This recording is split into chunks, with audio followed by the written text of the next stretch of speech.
Good morning. I hope you're doing well. Today what we're going to do is we're going to continue talking about Chapter 6, Part 1, the first part of Chapter 6. We'll go through some stuff. At the end today, I will be returning your midterms, so towards the end of class and stuff, we'll talk about all of that. I do want to make sure that everybody's clear about what's happening next week and the following week, all right? And next week is the time of class presentations. So next week when you come to lab, have the calorimetry lab ready to turn in, your class presentation paper you'll turn in, and then you'll present your class presentation itself. We will not have a lab next week, all right? So once the presentations are done, we're good. And also, problem set 6 is not due next week, all right? I need some time to kind of get up to speed here. Problem set 6 will be due the week after Thanksgiving. Yeah? So they won't have a lab the week of Thanksgiving break either, will they? That's right. There's no labs the weeks of Thanksgiving. Mount Hood is totally closed Wednesday through Friday. But if you have a Tuesday lab, I'm not going to have labs that week either. So Tuesday, and the only thing in Chem 221 during Thanksgiving week is lecture on Monday. Good. Other questions, that kind of stuff? Yeah? The table of contents isn't due, that week, it's due the following week as well. Or the lab notebook. That's right. The lab notebook will be due the week after Thanksgiving as well. That's right. Good. Other questions, this kind of stuff? All right. We're talking in this section about the power of light as an analytical tool in chemistry. And light is, of course, something we almost take for granted, like right now. It's not dark, at least it is right now. And we're starting to see it. And one of the things that's really interesting about light is that people started to realize that light can have particle properties. And the photoelectric effect, which was Einstein's thing, was basically about light smashing into metal and electrons popped out. And if you threw an electron at metal, a particle, you might think that a particle might come off, like momentum, this kind of stuff we talk about in physics. But light, it doesn't feel that way. Light feels like it shouldn't have any matter and it shouldn't behave. We're going to start seeing that on this level, this really small level, light sometimes behaves like a particle, and particles sometimes behave like waves. The fancy term for this phrase is the wave-particle duality. And if you hear this term now, you just should realize it means that on this really small level, sometimes particles act like waves, and waves act like particles. And one thing that led to this was the idea that light actually consists of discrete packets. This was Planck's thing. And Planck realized, and others, that you can really define light well if you think about light in terms of photons. So on Wednesday, we talked about how the speed of light, c, equals the wavelength times the frequency for all the different electromagnetic radiations. So c is oftentimes the symbol for speed of light. Speed of light, 2.998 times 10 to the 8th meters per second. This upside down y is a lambda. That's usually the symbol for wavelength. Wavelength is the distance between where a wave starts and stops, and it literally is a distance. And this thing here, which is nu, it's another Greek symbol, is the frequency. And you can think about that number as how many waves go by per unit second. So on Wednesday, we looked at an example where we converted 700 nanometers into a frequency. And in a nutshell, we turned the nanometers into meters. And up here on the board, I have a cheesy version of it. A nano is 10 to the minus 9. So that means there would be 700 times 10 to the minus 9 meters. Speed of light divided by the wavelength will give you the frequency. And the number we calculated was this thing right here, 4.28 times 10 to the 14th.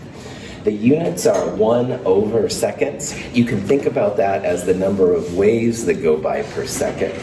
So this particular form of light has more than 10 to the 14th waves going by per second. That's quite a few little things.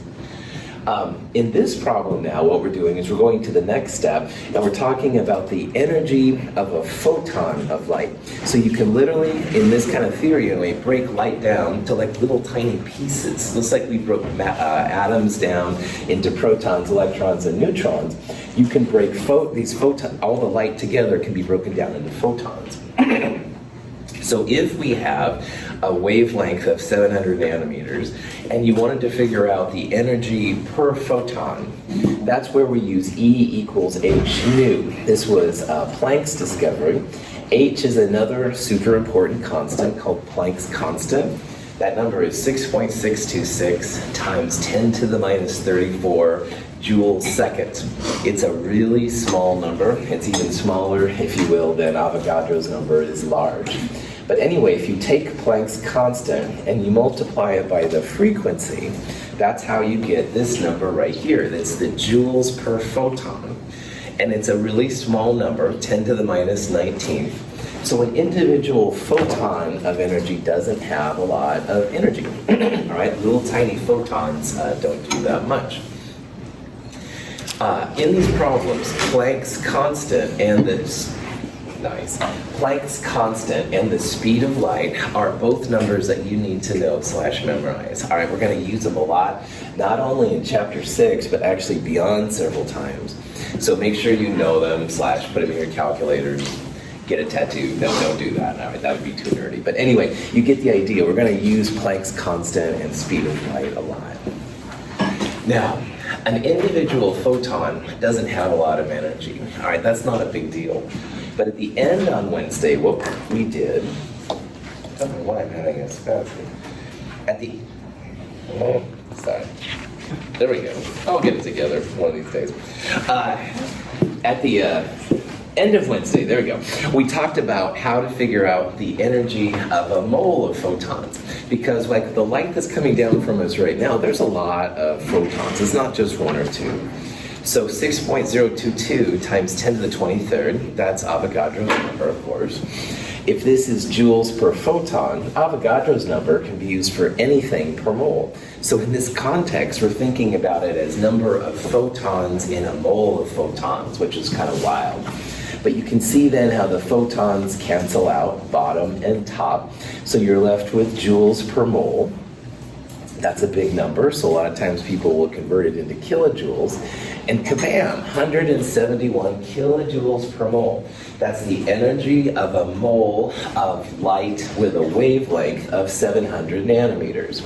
And why this is kind of interesting, all right, is that this is the kind of energy required to break bonds. And in the calculations you're doing this week for the calorimetry lab, when you added like zinc to HCl or the zinc oxide to HCl, a lot of those numbers comparable to this kind of number. So if you do your reaction right, you can actually use light to enact chemical change. And this still, even to this date, is blows my mind, but you're literally like, you're shoving a light on, you're leaving for the weekend, and you come back and your chemical reaction's done. And it's all light, it's very, very clean. Now you have to make sure, of course, that the energy is comparable and stuff like that. Pretty cool area. If you ever hear about photochemistry is the study of light and chemical change. And if you know the energies, you can figure out sometimes the values.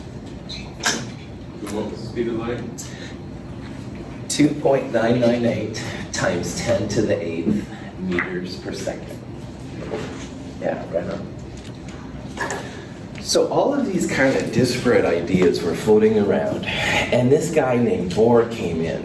And Bohr was a person that really started to pull all the pieces of quantum chemistry, which is what I think this whole area is about, together.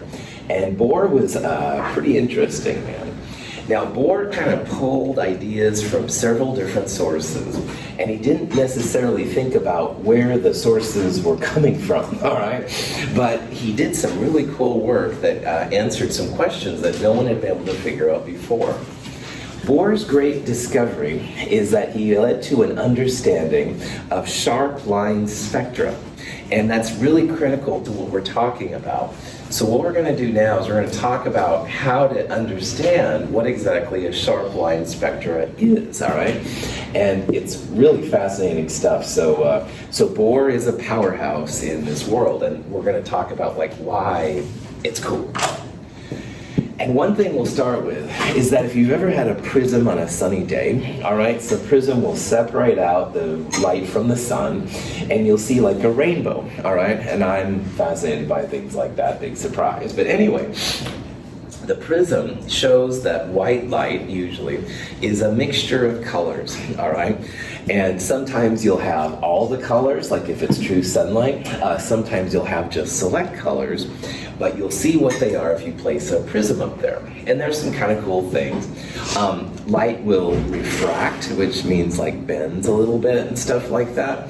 It kind of depends on the wavelength. That's the symbol for the wavelength. Some of them do more than other ones. We saw on Wednesday how blue lines have shorter wavelengths and higher energies or frequencies, and red lines usually have longer wavelengths, shorter frequencies, and smaller energies. So you're seeing here like basically an energy dispersal, all right? More energetic is on the blue side, less energetic on the red side, longer wavelength, shorter wavelength, etc., etc. And scientists were also fascinated by this scientifically, not just as an individual interest kind of thing.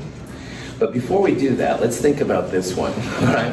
Which of these forms of light should refract the least, all right? Now the wavelength, the short wavelengths will bend the most, and the other ones will do, this thing's working, good, good, good.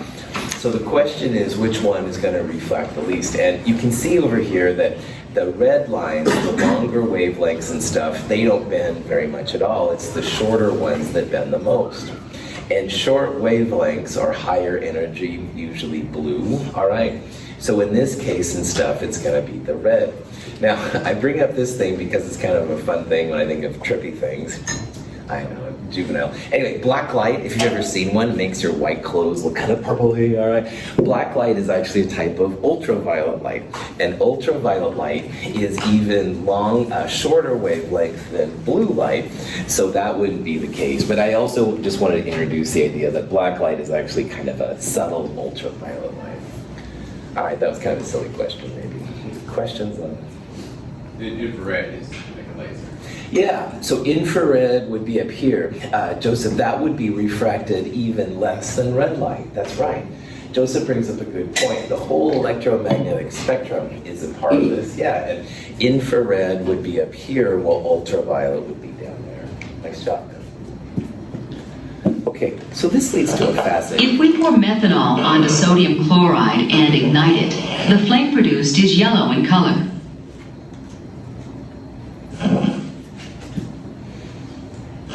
If instead of using sodium chloride we use boric acid, a compound made of boron, hydrogen, and oxygen, the flame produced is green in color.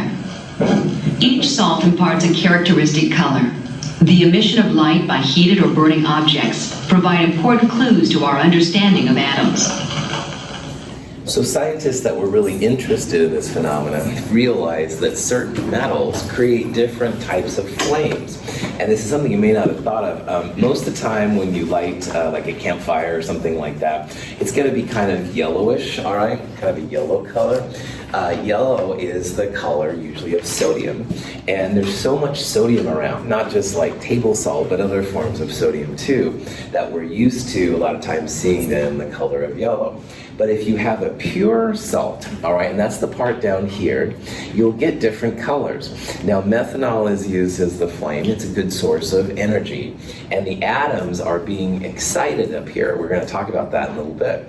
And as the atoms relax back down, the color comes off.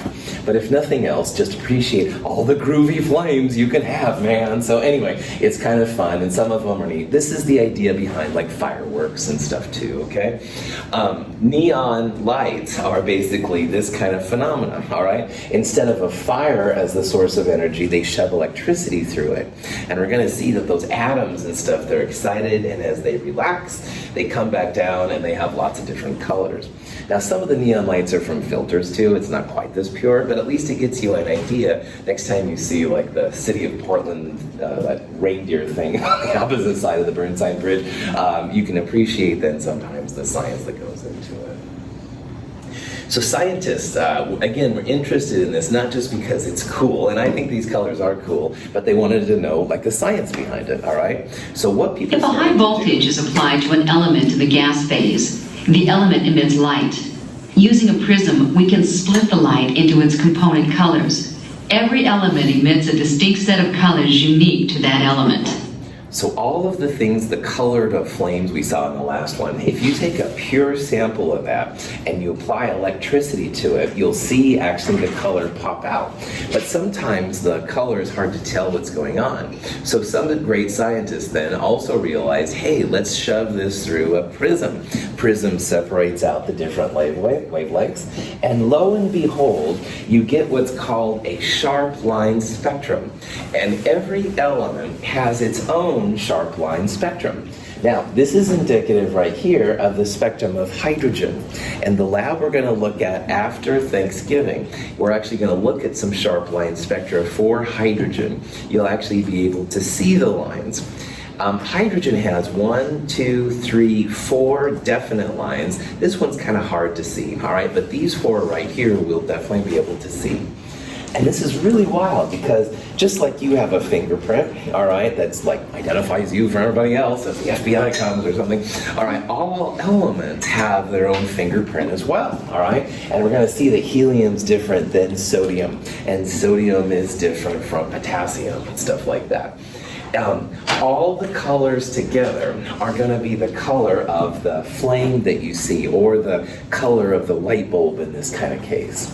So when you hear about sharp line spectra, the line spectra, it's like a way to identify atoms from one to the other, all right? And most of the time so far we've talked about, separating atoms, we figure out the molar mass and empirical formula, all these kind of things. Well, this is actually another technique that scientists use to discover the identity of different elements, and it's kind of cool. When you look at a hydrogen bulb, and this is what we're going to do in the lab after Thanksgiving, it has kind of a purplish, maybe a little bit blue kind of color, and it's kind of cool into itself, I personally feel. However, when you place it through, a prism, then you actually see the sharp lines. So the color you observe in the bulb is a combination of usually these 4 colors. All right, there was a 5th one on that last slide, but really it's these 4 right here, okay? So those 4 colors together create the kind of purple color that you're going to see. You don't see these normally unless you shove them through a prism. So the lights overhead, if we shove them through a prism, we would see some lines as well, indicative of whatever they're using inside there. It's a really interesting way that scientists discovered to identify different elements from another. And again, it's using just light, all right? You're exciting the atoms in here, and as they come back down. So you can imagine how excited scientists were from that. They figured out all the wavelengths, and they can actually do really analytical techniques to figure out the numeric value of the wavelengths, very, very small. You can turn them into frequencies and energies and all this kind of stuff, and scientists were all over this. We're going to talk about these a lot in the lab this week, so I'm showing this one more slide just to get you excited. By the way, wavelengths go up, energy and frequency go down. On the other hand, if you have a big wavelength, then you'll have lower and smaller. So you can see the reverse kind of thing. The first person to really nail this down in terms of hydrogen, his name was Balmer, all right? And he was the person that really studied hydrogen a lot. And so hydrogen's visible lines are called the Balmer series of lines after the scientists that did it. Does light pass through atoms? Let's go a little bit further, Joseph, and we'll come back to that. So before we talk about Joseph's comment, these are just some more fingerprints, if you will, of different atoms, all right? So again, up here on the top is hydrogen, 1, 2, 3, 4 dominant lines. Here's mercury, all right? Mercury has a lot more lines, and neon has even more lines yet.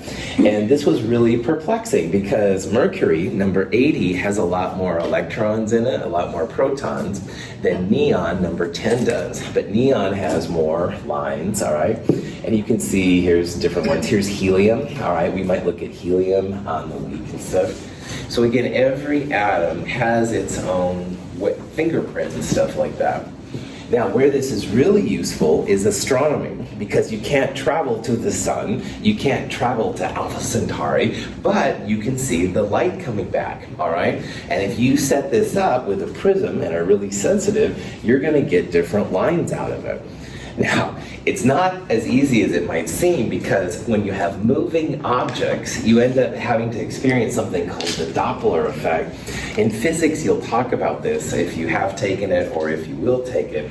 If you've ever seen a train go by and it goes, or a car, right? Sound effects are horrible, right? The sound is changing because the object is moving. That's the same kind of effect as you'll see in the sun. So down here, you can see some of the lines moving around. That's because objects, as they move, you have to compensate for the movement. So astronomers will look at stuff like this and figure out the elements that are in. Hats off to the astronomers here, big time. But anyway, the blue and red shifts, part of the Doppler effect and stuff, is something that people have to think about.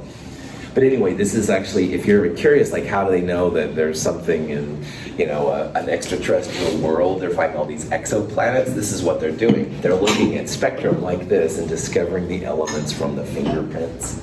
Oh, that's cool. Anyway. But the electric pickle is even cooler. Now check this out. This is a variac. It's a way to apply electricity. There's basically like a circuit right there. They're pumping up the volume here, which is electricity. And lo and behold, pickle starts glowing. So anyway, notice the yellow color of the pickle, all right? Yellow is the color of sodium, just like your campfire. And as you may or may not know, when you make a pickle, you preserve it with some kind of salt solution, brine or whatever. That's sodium chloride, all right? So the electric pickle will actually glow if you push electricity through it. And this is kind of a fun thing to do. I had a student a few years ago who was just fascinated by this. And we actually did the electric pickle in lab and stuff, but he wanted to try other colors. And so he soaked a pickle in potassium chloride. If you've ever looked in the store, they'll have things like no salt. It's a salt substitute. It's usually a potassium chloride. It tastes kind of like sodium chloride. It's not bad if you're really salt sensitive. Anyway, he soaked it long enough. The potassium has a red kind of color, and lo and behold, his pickle had like a red kind of a color. I was really impressed by that. But anyway, brought that back on. This whole phenomenon, the pickle, the astronomers, the light spectrum that we're going to start talking about, all the same thing. And what's happening, kind of going back to Joseph's comment a little bit, is that as electricity or an energy source is shoved into these atoms, there is an interaction. And the electrons we're going to see start jumping. And the jump isn't so exciting, but when they come back down, that's where we're going to start seeing these lights from. So there is an interaction of light. We'll see what it is. It may not be quite what you thought it was, but it is kind of cool for chemists to identify things or just entertain with electric pickles. So anyway, the electric pickle, if it was soaked in a barium thing, would also have, oops, oh, darn it. Okay, there we go. Sorry. Barium is also a type of a compound that has a color to it. And if you know about barium, and if you don't, it's okay, barium usually is responsible for green fireworks. So if you did a barium-soaked pickle and you put it through, the color of the salt should be what you see in the thing. It would be kind of a green thing. I don't know of a pure black flame. I like that. That sounds kind of Lord of the Rings-like and stuff. But anyway, I don't know of this one. But you could, in theory, have any of these colors if you soaked it in the right kind of ion. All right. Questions? So electrons jump around when they're fed by light. Yes. What the heck is causing this was a big question in the late 1800s, early 1900s, all right? And so at the time that this stuff started to hit the forefront, it was probably thought that there was some kind of an interaction like Joseph thought, but what exactly defined it? Now this is where things start to get, in my opinion, really tricky. The current theory in this time was that electrons were traveling around the nucleus, kind of like planets around the sun, all right? And planets around the sun were discovered mathematically pretty accurately by people like Kepler and Tycho Brahe and stuff. And they thought, hey, why not? Let's have this kind of process for electrons around atoms. There would be like an orbit, all right? And that would be like some kind of stability. In this current version of the atom, you should be able to have any orbit possible. And I want to make sure this is clear. Let's say that TIFF is my nucleus right here, and I'm an electron. In this current theory, I can be any distance from TIFF that I want to. All right, literally, it's continuous. If I want to be like right here, cool, or just a half step farther, I could. All right, but any electron orbit should be possible. All right, you aren't going to have just limited ones. You're going to have any ones. But the problem with the theory, though, is that unlike planets around the sun, electrons and protons opposite charge. And electrons, positive charge, you're going to start creating friction. And friction, again, if you know from physics, is the source of energy that you have to accommodate for. As they start moving around, you're going to get more and more of this energy. You're going to have to get rid of it somehow. You've got to emit it, all right? You can't just hold on to it forever. It's going to be bad. If you start emitting energy, your atom is toast, all right? Because either the electron's going to go flying off, all right? Or it's going to smash into the proton and do something weird. This model doesn't work for an atom, all right? And again, it doesn't work because of that negative positive thing. Planets around the sun, you don't have that kind of problem. They're so far apart from each other, gravity is different. So what that means is that I'm sure next week in class presentations, some of you will show me pictures of atoms like this, and that's fine, all right, it really is. So the middle part is the nucleus and the outsides are the electrons. But that doesn't really work, all right? It's not that simple because those negative electrons are going to start creating like kind of a burn, and you have to compensate for it somehow. So if you see a model of the atom like this, or sometimes there'll be multiple rings and stuff, really that's a good learning tool, but it's not very accurate. And I won't like mark you down or anything like that because it's so common, and it's a great learning tool, but there's a little bit more to it than that, and that's what we're going to start seeing. Oh, so what they do, Dr. Russell? Oh, good. Whoever said that in the back there, Matt said no. Just joking. So that's where Bohr came in, and Bohr said, "This isn't right. This is a horrible model." So he came up and he just kind of threw things together, in my opinion, as a scientist, and he created a new theory called quantum mechanics or wave mechanics. And those terms are used interchangeably. The quantum comes from the quanta, the packets, the photons, all right, of light that we talked about earlier. But there's also a lot to do with waves. So you'll see sometimes this stuff is like quantum mechanics or wave mechanics. And they're both good terms, all right? They're both used in stuff for different ways. Bohr came up with this idea that electrons can only exist in discrete orbits, which he called stationary states. And that's really wild. And your electron is restricted to quantized energy states. Now remember earlier, TIFF is my nucleus and I'm the electron.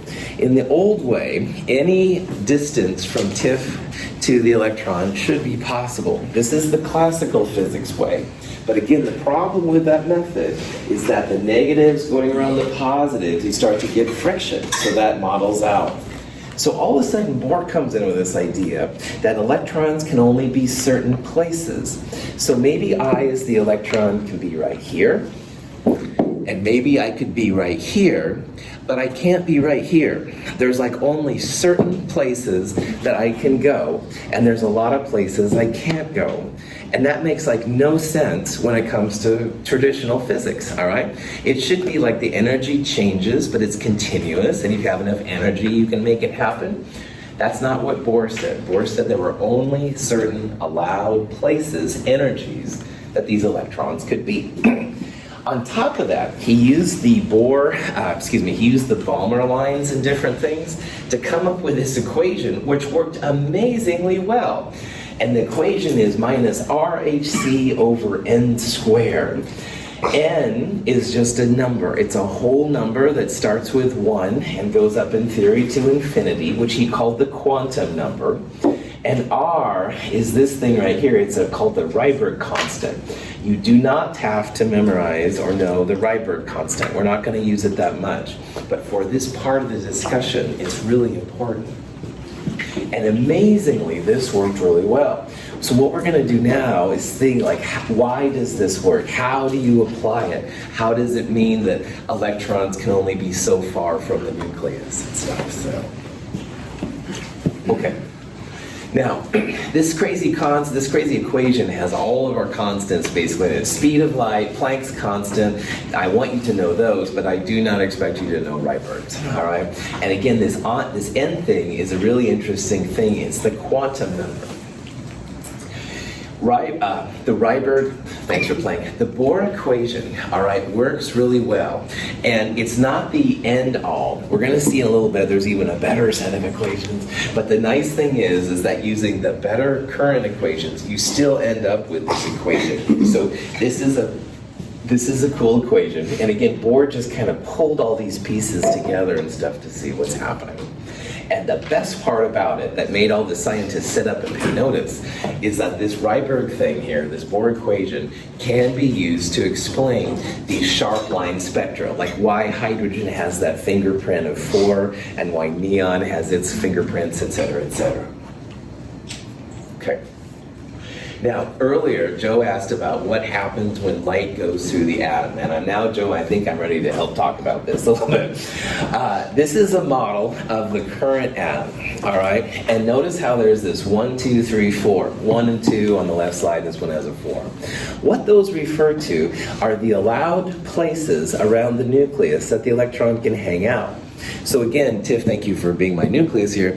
This might be an example of n equals 1. It's the closest to the nucleus, all right? So like right below n equals 1, that's where Tiff, the nucleus, is. But then if I take a step back, this might be n equals 2, the next allowed place. No 1.5s, no 1.25s, no 1.75s. It's 1, and then the next one allowed is 2, all right? Then there's a 3, all right? No 2.5s, 2.25s, anything like that. 4, et cetera, et cetera. These are the allowed states that the electrons can hang out, all right? No 1.5s, no 0.5s, or anything like that. Right below n equals 1 is the nucleus, where the protons are. Notice how the ends get closer to each other as the ends get higher. So 1 to 2 is a pretty good gap, but it's a lot bigger than 2 to 3. The numbers are going to get closer. We'll talk about this more. So now, Joseph, back to your question, man. Electrons are usually going to start in the n equals 1 level, the area closest to Tiff, the nucleus. Light comes in, and it excites them. Oh, the sun! So the electron gets excited and jumps to a higher energy level. Maybe 1 to 2, maybe 1 to 3. We'll talk about that kind of stuff later. That's an endothermic process. Going from the nucleus, where it's happy, to a higher state, it takes energy. That's where the light comes in. That's the flame on the different colored flames. But after a while, the electron goes, oh, I really miss home. So it jumps back down to the n equals 1 level. If this process was endothermic, going from 1 to, say, 2, what do you think going from 2 to 1 is going to be? Exothermic, that's right. Energy's going to be given off. That light energy comes in, the electron absorbs it. It goes to a higher level, one of the allowed levels. And as it comes back down, it relaxes. Energy is given off, exothermic. This is the source of the sharp line spectrum. According to the Bohr model, when a hydrogen atom receives energy, its electron leaps from a low energy orbit to a higher one, forming an excited state. As the atom loses energy, the electron jumps back to a lower energy orbit, releasing light as it goes. When gaining energy, the orbit to which the electron jumps depends on the amount of energy involved. When the electron occupies the lowest energy orbit possible, the atom is said to be in the ground state. So the ground state is the energy closest to the nucleus, the n equals 1 level. Going from n equals 1 to 2, 3, 4, any other n level takes energy. It's endothermic. It's going to be a positive E, positive joules. But after a while, the electron gets like lonely for home or whatever, and it wants to jump down to a lower energy part. That's going to be exothermic. If it took 10 joules to go from 1 to 2, you're going to release 10 joules going from 2 to 1. It's all the thermodynamic stuff we saw in the last chapter. Positive 10 this way, negative 10 that way, etc., etc. No one had ever thought about an atom in this kind of context before, and that's what made this system kind of cool. So, let's figure out the energy for a mole of electrons falling. It's a bad term, I know. 2 to 1 is what falling means in this context. You're going from a higher end to a lower end. Let's figure out the energy of them falling from a high energy level to a lower energy level, n equals 1. Along the way here, I'm going to use Avogadro's number. A lot of times Avogadro's number gets the symbol capital L. So if you see that, that's the 6.022 times 10 to the 23rd. What we can do to figure out something like this is use that minus RHCl thing. It was minus RHC for one electron, but we're going to do a mole of electrons here, so I'm going to put Avogadro's in.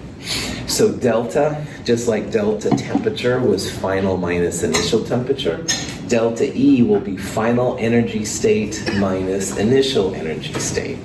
So the final state is n equals 1. That's 1 over n squared, 1 over 1. The initial state, n equals 2, 1 over 2 squared. So you can see it's like 1 minus 1/4 or 3/4. And if you pull the negative outside and throw all those constants in there, I'm also going joules to kilojoules just to further entertain you here. Negative 984 kilojoules per mole. And again, if you see energy from a higher end to a lower end, you should see an exothermic energy, a negative number for your energy. How much energy does it take to go from n equals 1 to n equals 2? Good. That's right, 984, positive 984. If it was negative 984 to go this way, positive 984 to go the other way. And that's only in this reaction, right? That's only for electrons in hydrogen going from n equals 2 to n equals 1. That's right. Good. We'll talk about other things coming up here. So just real quick, why is there a 2 in the denominator of the division there? Cool. The equation is minus RHCl in this case times 1 over n squared. So it's final minus initial. So the final state is n equals 1 and the initial state is n equals 2. So it's 1 over 1 squared minus 1 over 2 squared. And, is raised to the second power. That's right. It's 1 over n squared. So you square whatever the n value is. That's right. So electron, let's talk about helium. It would have a different energy value going from 1 to 2. Yes, yes. Bohr isn't the end-all equation here yet, Eric. This works really well for hydrogen and helium plus 1. We'll talk about the other ones here coming up. But at least in theory, yeah, there'd be like different numbers. We would use a different, something other than R. Okay, good. We'll talk about that one later. Okay, this is an energy, kilojoules per mole. I wonder what the frequency of wavelength is, Dr. Russell. Oh, I'm so glad somebody asked. Now, up here I have a little picture, all right? Electron starts n equals 1, ground level, closest to TIFF. It gets some energy, the sun, and it gets excited. It goes up to a higher level, all right? It doesn't go up to the higher level by itself. It needs some source of energy, so it's endothermic. But after a while, it gets kind of bored, and it goes back down to the ground state. I miss home. The energy, again, is the opposite sign of the process required to get it to 2 n equals 2. So we saw going from 2 to 1, it was negative 984. We're going to start using a little bit here, absorption and emission. Absorption is when energy is absorbed, literally, all right? It's always an endothermic process. And emission, sharp line emission spectrum I used earlier, emission is the exothermic version, going from a higher end to a lower end. But anyway, all of these things go back to our E equals hc, the C equals wavelength times frequencies. Let's figure out the frequency and the wavelength of this part. Now, I have to talk here real fast about wavelengths and frequencies. Usually people think of wavelengths and frequencies as positive numbers, but technically you could have a wavelength, I'm in front of the camera here, sorry. Technically, you could have a wavelength which was positive in one direction and negative in the other direction. And that's not usually done. But anyway, we're going to get some wavelengths and frequencies here which kind of look like they're negative, but usually people do absolute value, make them positive. It's not the convention to use negative wavelengths or negative frequencies. So just FYI on that. Frequency equals energy divided by Planck's constant. We're also going to get rid of that mole term. So in order to get frequency by itself, we have to get rid of the moles.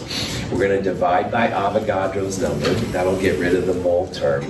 This number I turn from kilojoules to joules. Planck's constant, 6.626 times 10 to the minus 34. The energy, the frequency looks like it should be negative, but both frequency and energy are usually expressed as absolute value, positive numbers. So if you report this as negative, it's not the end of the world, but usually frequencies and wavelengths are positive numbers. So again, just because your energy is negative, your frequencies and wavelengths will usually be positive.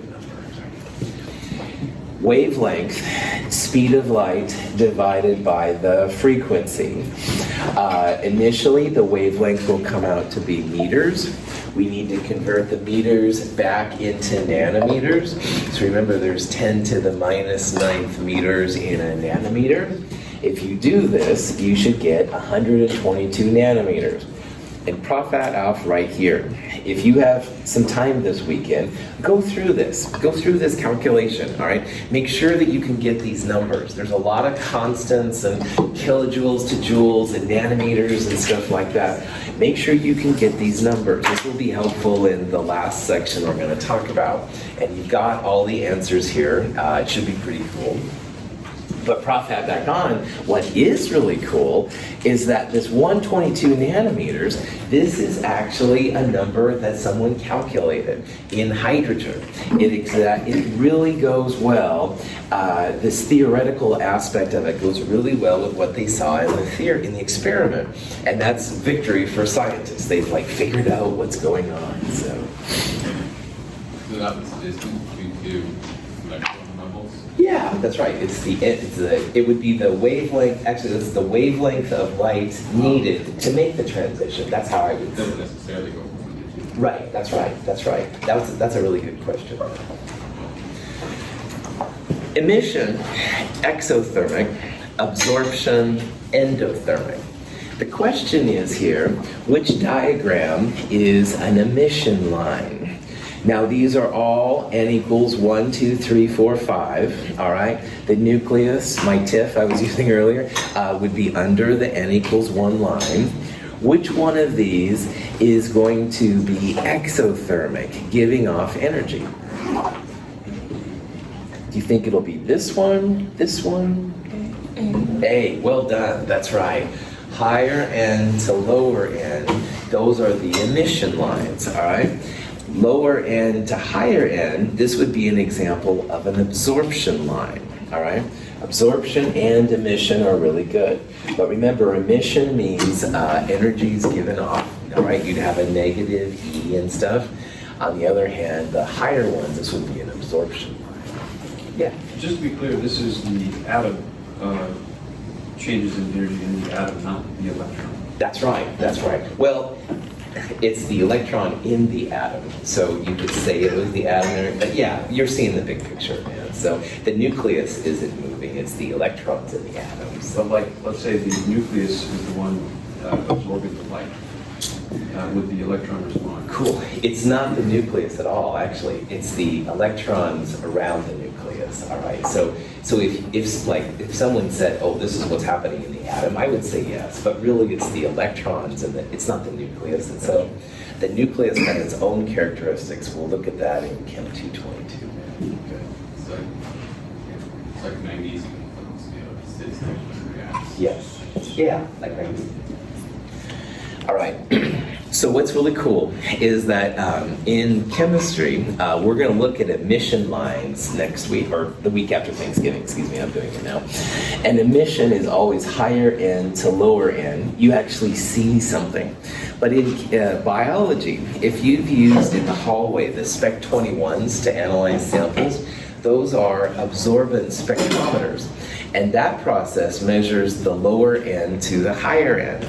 And both absorbance and emission are super important in science, not just chemistry. This is biology, physics, engineering, you name it, man, because it's a good way to identify compounds.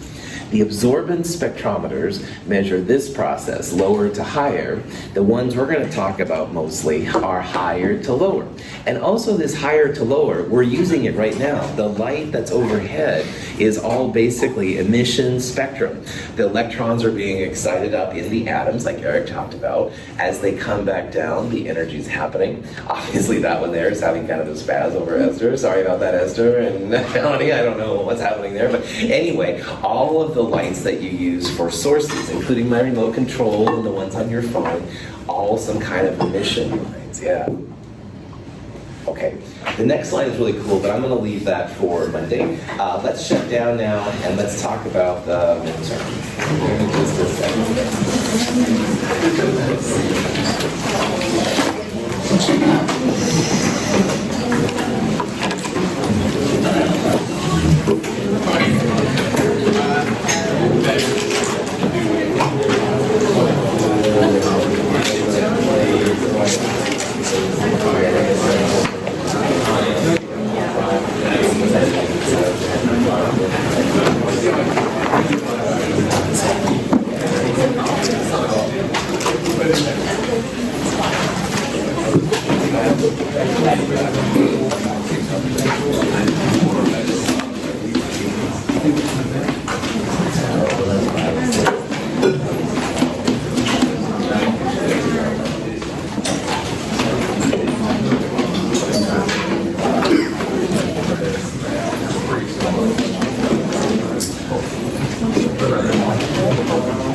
Okay, so on this midterm, A, 89%, B, 78%, all that kind of stuff, just like before, no changes there.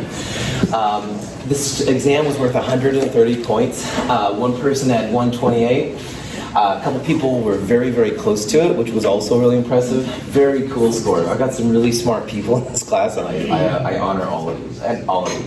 Low was a little less than 128. That's all we have to say. I honor you as well. Don't worry about it. But anyway, yeah, the average on this class, 87.9. This was a little tougher of an exam than the first one. That's totally to be expected.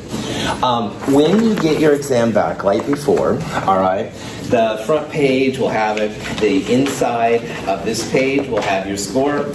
Don't look at that first. All right, I'm going to let you know. Don't go there. You go to the very last page, all right? And the last page is going to be your summary guide.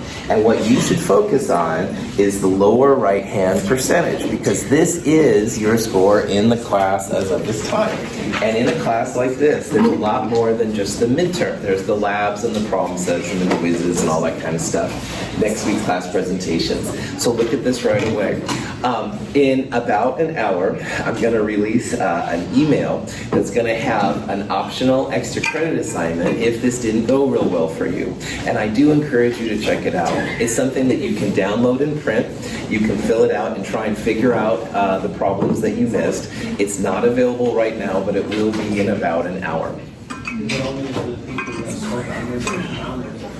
It's, yeah, there's like a certain amount you have to qualify for and stuff like that. Yeah, right on. Is that due to loud? I can't hear you because somebody's talking too loud in the corner. Please continue, Sergio.